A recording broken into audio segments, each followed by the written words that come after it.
कहना कि विक्टर को वोट देंगे तो बीजेपी नहीं जीतेगा, हम लोग विक्टर को वोट देंगे और खुलकर वोट कीजिए। और अगर इतना भी यकीन रखिए कि सरकार किसी की भी बनी, लेकिन आपके हक में उठने वाली सबसे बुलंद आवाज अगर होगी तो वो विक्टर की होगी, ये यकीन आप रखिएगा। चाहे आपके सड़क से लेकर बंगाल के सदन तक लड़ना हो। और ये मैं सिर्फ कहता नहीं, मैंने करके दिखाया है।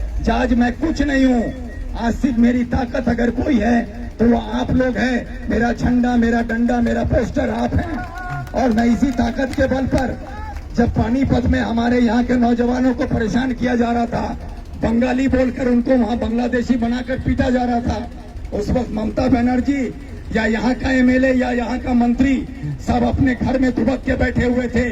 उस वक्त हमारे नौजवानों को देखने के लिए कोई आगे नहीं आया था।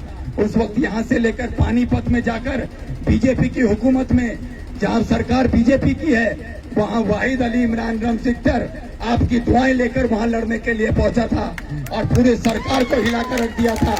और वहाँ पर भी हमने पूरे नौजवानों को हौसला दिया और आज तक हमारे नौजवान वहाँ बेबाक होकर, बेखौफ होकर अपनी रोजी रोटी कमा रहे हैं। सिर्फ पानीपत में नहीं, उसका नतीजा ये हुआ कि हमारे इलाके के नौजवान, पूरे बंगाल के लोग, हिंदुस्तान के जिस स्टेट में भी क्यों न रहते हो, उनको भी एक आवाज मिल गई।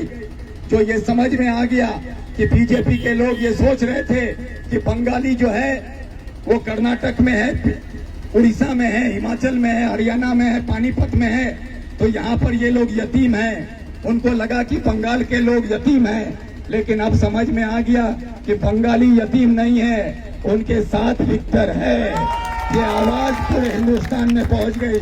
और आज भी मैं आप लोगों से यही अपील करता हूं, मनोरा के तमाम लोगों से, कि आप लोग अपना चुनाव आने वाले 23 तारीख को आप लोग अपने मर्जी से कीजिए।